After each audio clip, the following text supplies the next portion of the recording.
नमस्कार, मैं हूं खुशबू हजारे। आप देख रहे हैं खबर ठिकाना। आज इस वीडियो में मैं आपको कहानी सुनाऊंगी एक ऐसे ठग की जिसने ठगने के चक्कर में 17 शादियां कर डाली। इतना ही नहीं, इन शादियों में रहते हुए इस ठग ने शादी की हुई पत्नी के पैसे लूटे। इस शख्स की उम्र 66 साल है और पिछले 38 सालों में इस शख्स ने 17 शादियां की है।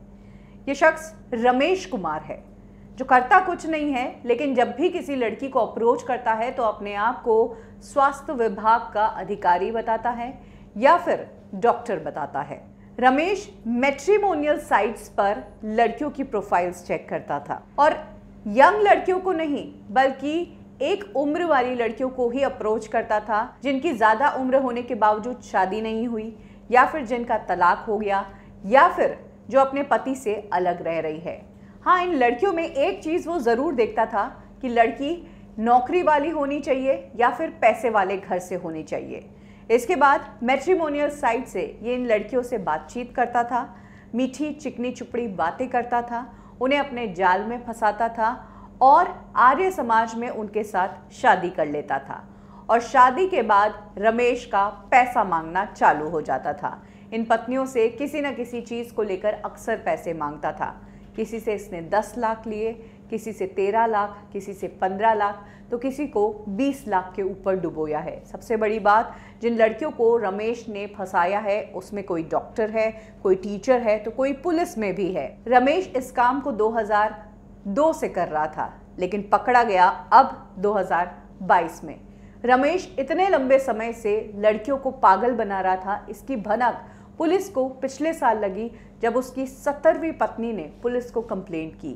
ये लेडी दिल्ली की रहने वाली थी, टीचर थी। मैट्रिमोनियल साइट से ही रमेश ने इसे ढूंढा और इसके साथ डेटिंग शुरू की। फिर आर्य समाज में इसके साथ शादी कर ली और शादी करके इसे भुवनेश्वर लेकर आ गया।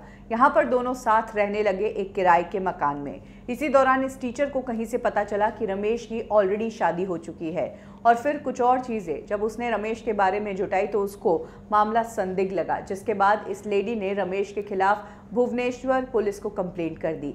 लेकिन इधर रमेश को पता चल गया कि पत्नी ने कंप्लेंट की, यही कारण है कि रमेश वहाँ से भाग गया। कहा जाता है कि इस दौरान वो अपनी दूसरी पत्नी जो कि आसाम में थी उसके पास रहने चला गया। लेकिन 7 महीनों बाद जैसे ही वो भुवनेश्वर आया तो उसकी उस 17वीं पत्नी जिसने कंप्लेंट की थी उसके मुखबिर ने पुलिस को सूचना दी कि रमेश यहाँ पहुँच चुका है और पुलिस ने उसे अरेस्ट किया। सबसे बड़ी बात, अरेस्ट के बाद रमेश ने जो बयान दिया वो बयान सुनकर खुद पुलिस चौंक गई कि ये दिल्ली वाली लड़की तो सिर्फ उसका आखिरी टारगेट है। इससे पहले 16 लड़कियों की जिंदगी ये बर्बाद कर चुका है। 8 राज्यों की 17 लड़कियों से ये शख्स शादी कर चुका है। इन 17 लड़कियों में 4 ओडिशा की, 3 आसाम से और 3 दिल्ली से, 2 मध्य प्रदेश और पंजाब से, उत्तर प्रदेश, झारखंड और छत्तीसगढ़ से एक शादी कर रखी थी। रमेश ने इनमें से कुछ लड़कियों को डॉक्टर बताया अपने आप को और कुछ को बताया कि वो हेल्थ विभाग का बड़ा ऑफिसर है। रमेश ने नकली आई कार्ड्स भी दिखाए थे। अलग अलग लड़कियों से वो अलग अलग नाम से अप्रोच किया करता था। सबसे बड़ी बात, पुलिस को जब ये पता चला कि रमेश की पहली पत्नी कौन है और वो क्या करती है, तो वो सुनकर पुलिस भी सोचने पर मजबूर हो गई कि जो आदमी इतना सेटल्ड है वो ऐसी हरकतें क्यों कर रहा है। रमेश की पहली पत्नी फॉरेन में रहती है और उसे 3 बेटे हैं, तीनों ही बेटे डॉक्टर हैं। तो फिर रमेश को ऐसी हरकतें करने की कहाँ ज़रूरत पड़ी। रमेश ने सिर्फ लड़कियों को ही बुद्धू नहीं बनाया, बल्कि एक टाइम पर बच्चों को मेडिकल कॉलेज में एडमिशन दिलवाने के नाम पर भी इसने लाखों ऐंठे और एक परिसर में मेडिकल कॉलेज लाने की परमिशन के नाम पर भी 20 लाख रुपए ऐंठे।